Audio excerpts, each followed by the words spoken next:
కూడా ఉంటుంది ప్రధానంగా. సో అందువల్ల యాంటీ కేసీఆర్ క్యాంపెయిన్ ఇప్పటివరకు కాంగ్రెస్ సమర్థవంతంగా నడిపింది. అసెంబ్లీ ఎన్నికల సమయంలో బీజేపీ పైన ఎక్కడా ప్రత్యేకమైన కేంద్రీకరించలేదు. ఎందుకంటే అలా కేంద్రీకరిస్తే కేసీఆర్తో అవగాహన ఉంది అని ఎక్కడ విమర్శలు వస్తాయో అని కేంద్రీకరించలేదు. కానీ ఇప్పుడు లోక్సభ ఎన్నికలు వస్తున్నాయి. ఇప్పుడు యాంటీ కేసీఆర్ కాదు, యాంటీ మోడీ క్యాంపెయిన్ కాంగ్రెస్ సమర్థవంతంగా నడపగలగాలి. యాంటీ కేసీఆర్ క్యాంపెయిన్ నడిపినంత సమర్థవంతంగా క్రెడిబుల్గా యాంటీ మోడీ క్యాంపెయిన్ కాంగ్రెస్ నడిపించగలుగుతుందా? ఇవన్నీ కూడా సవాల్. అలా నడిపించగలుగుతూనే 17 సీట్లలో ఎక్కువ సీట్లు కాంగ్రెస్ గెలుచుకుంటుంది. లాస్ట్ టైం 3 సీట్లు గెలుచుకున్నది. గెలవకపోతే ఇప్పుడు రేవంత్ కన్సాలిడేషన్కి అది ఛాలెంజ్ అవుతుంది. లోక్సభ ఎన్నికల్లో కనుక కాంగ్రెస్ మంచి ఫలితాలు చూపెట్టకపోతే అదను కోసం ఎదురు చూస్తున్న రేవంత్ వ్యతిరేక వర్గం కాంగ్రెస్లో ఇక వెంటనే ఆయుధాలు పట్టుకుని మీదికి వస్తుంది. చూడండి, లోక్సభ ఎన్నికల్లో మనం గెలవలేకపోయామని. అందువల్ల కాంగ్రెస్ పార్టీని దేశంలో నిలపడానికి, రేవంత్ రెడ్డి తన పొజిషన్ కన్సాలిడేట్ చేసుకోవడానికి, కాంగ్రెస్ పొజిషన్ రాష్ట్రంలో కన్సాలిడేట్ కావడానికి కూడా లోక్సభ ఎన్నికలు గెలవడం కీలకమవుతుంది. సార్, రాష్ట్ర రాజకీయం వేరు, దేశ రాజకీయం వేరు.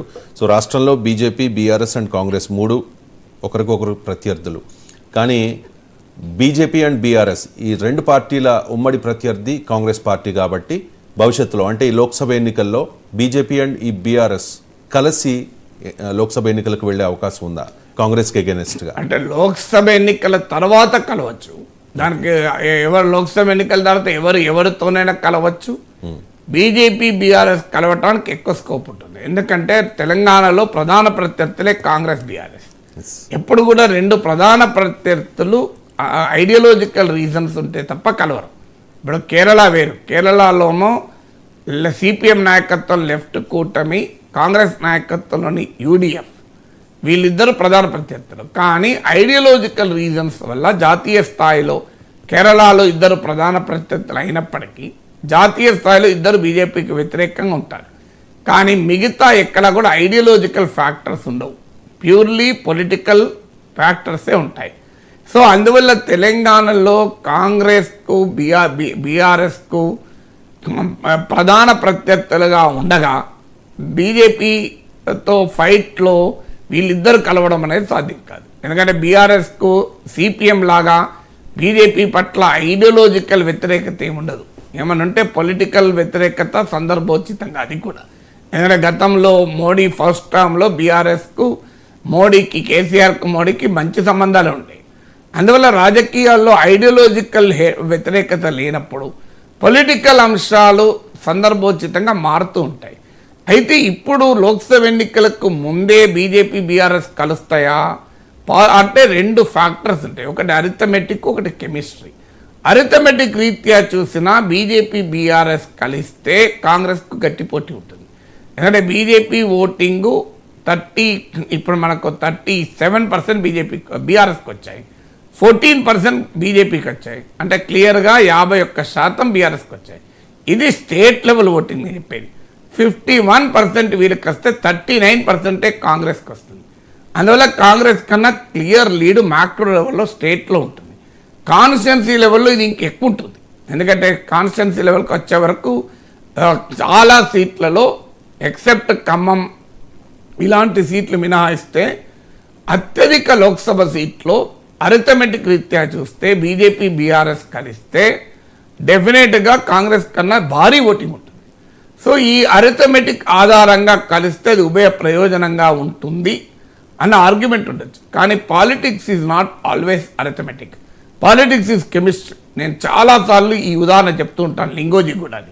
లింగోజిగూడలో బీజేపీ సొంతగా గెలిచింది, కార్పొరేటర్గా గెలిచిన తర్వాత ఉప ఎన్నిక వచ్చింది, ఆ క్యాండిడేట్ లేకపోతే. సో అప్పుడు బీఆర్ఎస్ను సానుభూతితో పోటీ చేయొద్దని బీజేపీ కోరితే బీఆర్ఎస్ పోటీ చేయలేదు. బీజేపీ, బీఆర్ఎస్ కలిస్తే కాంగ్రెస్ గెలిచింది. అందువల్ల లింగోజిగూడ లింగరింగ్ ఇన్ ఇయర్స్ వీళ్ళ బీజేపీ, బీఆర్ఎస్కు లింగోజిగూడ భయపెడుతూనే ఉంటుంది. అందువల్ల ఈవెన్ ఇటీవల అసెంబ్లీ ఎన్నికల్లో కూడా బీజేపీ దెబ్బతినడానికి, బీఆర్ఎస్ నుంచి కన్సిడరబుల్గా ముస్లిం ఓటు కాంగ్రెస్ షిఫ్ట్ అయ్యటానికి వీటన్నిటికి కూడా ప్రాతిపదిక ఏంటి? యాంటీ ఇన్కంబెన్సీ ఓటు ఎందుకు కాంగ్రెస్ వైపు ఎక్కువగా రాలేంది? బీఆర్ఎస్ బీజేపీ ఒక్కటే అన్న భావనతోనే రాలేదు. అనేక మంది బీజేపీ నాయకులు రాజగోపాల్ రెడ్డి, వివేక్ వెంకటస్వామి, విజయశాంతి వీళ్ళందరూ బీజేపీకి ఎందుకు షిఫ్ట్ అయ్యారు? వీళ్ళు షిఫ్ట్ కావటానికి ప్రాతిపదికనే బీఆర్ఎస్కు బీజేపీకి అవగాహన ఉంది అన్న భావన. సో అందువల్ల ఇప్పుడు బీజేపీ బీఆర్ఎస్ కలిస్తే పొలిటికల్ అరిథమెటిక్ అనుకూలం ఉంటుంది, పొలిటికల్ కెమిస్ట్రీ తీవ్రమైన వ్యతిరేకంగా ఉంటుంది. అది గమనించిన బీజేపీ బహుశా లోక్సభ ఎన్నికలకు బీఆర్ఎస్తో కలిసి పోదేమో. ఎందుకంటే ఈ ఎన్నికలు మార్చిలోనే వస్తాయంటున్నారు. అంటే హార్డ్లీ 3 months ఉంది. ఈ 3 నెలల్లో రాజకీయ వాతావరణంలో గుణాత్మకమైన క్వాలిటేటివ్ చేంజ్ రాకపోవచ్చు. అందువల్ల బీఆర్ఎస్ బీజేపీ కలిస్తే అరిథమెటిక్ అడ్వాంటేజ్ కన్నా కూడా ప్రజలు తిరస్కరిస్తారన్న భయం ఉండవచ్చు. అందువల్ల ఈ ఎన్నికల్లో ప్రత్యక్షంగా కలవకపోవచ్చు. ఎన్నికల తర్వాత anything can happen. Right sir. Nageshwar garu, ఎందుకు రేవంత్ రెడ్డి ప్రగతి భవన్ని అంటే ఇప్పటి ప్రజాభవన్ని క్యాంప్ ఆఫీస్గా వద్దు అనుకుంటూ ఉన్నారు, అవాయిడ్ చేస్తూ ఉన్నారు? ఎంసీఆర్ హెచ్ఆర్డీని కూడా ఆల్రెడీ చూసి వచ్చారట, దాని గురించి మాటలు అవుతూ ఉన్నాయి. ఎందుకు అవాయిడ్ చేస్తున్నారు? అంటే Pragati Bhavan was a symbol of KCR's arrogance అని కాంగ్రెస్ పార్టీ ప్రచారం చేసింది. మీకు కాంగ్రెసే కాదు, బీజేపీ, బీఎస్పీ ప్రతి పార్టీ కూడా ప్రగతి భవన్ను ఒక సింబల్గా చూపింది. ఎప్పుడు కూడా రాజకీయాల్లో ఏమవుతుందంటే ఒక పార్టీ పట్ల ఒక పర్సెప్షన్ క్రియేట్ చేయడానికి ఒక సింబల్ వాడతారు. ఆ సింబల్ ఇప్పుడు కాంగ్రెస్ అంటే ఒక సింబల్ బీజేపీ చూపుతుంది. సో ఇప్పుడు అంతర్గత కుమ్ములాటలు కాంగ్రెస్లో ఉంటాయి, ఒక సింబల్. ఏం బీజేపీలో అంతర్గత కుమ్ములాటలు ఉన్న ఉదాహరణ లేవా? మీకు కర్ణాటకలో గాలి జనార్దన్ రెడ్డి బీజేపీ ఎమ్మెల్యేలను తీసుకొచ్చి హైదరాబాద్లో నోవాటెల్లో క్యాంప్ పెట్టిన ఉదాహరణ లేదా?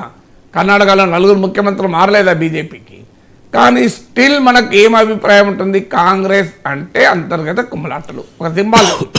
సో అందువల్ల కేసీఆర్ను వ్యతిరేకించటానికి, కేసీఆర్పై పోరాడటానికి ప్రగతి భవన్ను ఒక సింబల్గా ప్రతిపక్షాలు వాడాయి. ఎందుకంటే ప్రగతి భవన్లోకి ఎంట్రీ లేదు, ప్రజలతో సంబంధాలు లేవు, ఒక గడీల పాలన, దొరల తెలంగాణ అనే అంశం ఆధారంగా కాంగ్రెస్ పోరాడింది. అందులో Pragati Bhavan symbol of political highhandedness, symbol of political arrogance, ప్రజలకు ప్రభుత్వానికి ఉన్న డిస్టెన్స్కు సింబల్గా కాంగ్రెస్ పార్టీ ప్రతిపక్షాలు ఈ 5 ఏళ్ళు చెప్తూ వచ్చాయి. అందువల్ల అంటే ప్రజల సొమ్ముతో ఒక విలాసవంతమైన జీవితము కేసీఆర్ గడుపుతున్నాడు అన్న ప్రచారం కాంగ్రెస్ చేసింది. దాన్ని బీఆర్ఎస్ తిప్పికొట్టే ప్రయత్నం చేసింది. మేమే కాదు, ఇది ఎవరు ముఖ్యమంత్రి అయితే వాళ్ళు ఉంటారేం, కేసీఆర్ పర్మనెంట్గా ఉంటాడా అని. నిజమే, కానీ ఆ రోజుల్లో ప్రగతి భవన్ను అలా వాడుకుంది కాంగ్రెస్ పార్టీ తన రాజకీయ ప్రచారానికి. ఇప్పుడు దాని ప్రగతి భవన్ పట్ల అలాంటి సింబాలిజం చూపెట్టాక ఇప్పుడు వెళ్ళి అందులోనే ఉంటే అదొక రాంగ్ మెసేజ్ పోతుంది. అందువల్ల ఎప్పుడైతే తమ క్యాంపెయిన్ చేసిన అంశాలకు విరుద్ధంగా తామే ప్రవర్తించలేరు కనుక బహుశా ప్రగతి భవన్లో ఉండడం పొలిటికల్గా రాంగ్ మెసేజ్ పోతుంది, ప్రత్యర్థులకు ఆయుధం అవుతుంది, అంతర్గతంగా కూడా పార్టీలో ఉన్న వారికి ఆయుధం అవుతుంది. అది భావించి రేవంత్ రెడ్డి తెలివిగా ప్రజాభవన్లో ప్రజావాణి నడుపుతాం, రకరకాల పద్ధతుల్లో దాన్ని ఉపయోగిస్తామని అంటున్నాడు. సో యువతరానికి శిక్షణ ఇచ్చేందుకు వాడతాం, మంత్రుల రివ్యూలకు వాడచ్చు, దాన్ని ఆల్టర్నేట్గా వాడతామన్న ఆలోచనలు ఉంది. అంటే ప్రగతి భవన్ లేకున్నా తెలంగాణ ప్రభుత్వ పాలన జరుగుతోంది అంటే కేసీఆర్ తన సొంత అవసరాల కొరకు ఇది కట్టుకున్నాడు, మేము మాత్రం అలా ఉపయోగించము అనే అంశాన్ని